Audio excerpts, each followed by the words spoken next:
NASA runs a child slave colony on Mars. Photos taken by a Chinese orbiter reveal an alien settlement on the moon. Shape-shifting reptilian extraterrestrials that can control human minds are running the U.S. government. What drives the astonishing popularity of such stories? Are we a particularly gullible species? Perhaps not, maybe we are just overwhelmed. A bare-bones model of how news spreads on social media, published in June in Nature Human Behavior, indicates that just about anything can go viral. Even in a perfect world, where everyone wants to share real news and is capable of evaluating the veracity of every claim, some fake news would still reach thousands, or even millions, of people, simply because of information overload. It is often impossible to see everything that comes into one's news feed, let alone confirm it. If you live in a world where you are bombarded with junk, even if you're good at discriminating, you're only seeing a portion of what's out there, so you still may share misinformation, explains computer scientist Filippo Mencher of Indiana University Bloomington, IU, one of the model's co-authors. The competition is so harsh that the good stuff cannot bubble to the top. Chances are that, in the virtual world, the beauty of a photograph or the persuasiveness of an article do help to spread a meme, the term Mencher and his colleagues use for a link, video, phrase or other unit of online information. The researchers demonstrate, however, that just three inexorable factors can explain a network's inability to distinguish truth from falsehood in memes, even if individuals can. They are, the enormous amount of information out there, the limited amount of time and attention people can devote to scrolling through their news feeds and choosing what to share, and the structure of the underlying social networks. All three conspire to spread some of the worst memes at the expense of the best ones. Mathematical models for exploring how memes spread on social media networks are known as agent-based models because they require the active participation of agents, a techie term for individuals. These models originate from an older class of simulations that study how diseases spread through a community. Think of a diagram in which each agent is represented by a dot or node, and is linked via lines to other nodes, representing friends or followers.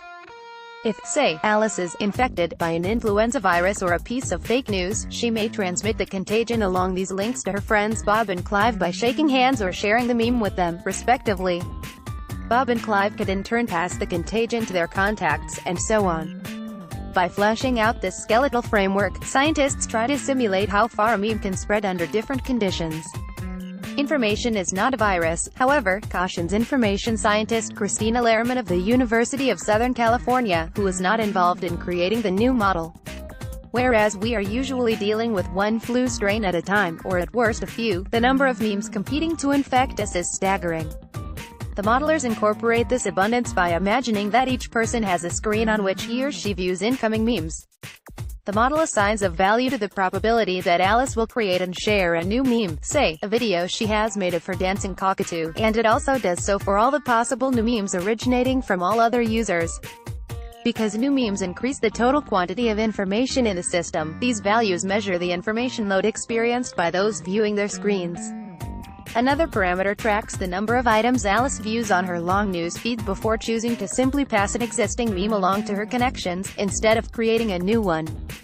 This parameter serves as a proxy for the attention span, the information that Alice focused on. Once Alice sends along a message, it appears on the screens of Bob, Clive and others, who in turn choose whether to create memes of their own or to transmit one of them from their feeds. Using an earlier version of this model, Mencher and others at IU showed in 2012 that a few memes will go viral even if all memes are equally contagious, that is, equally likely to be shared each time they are viewed.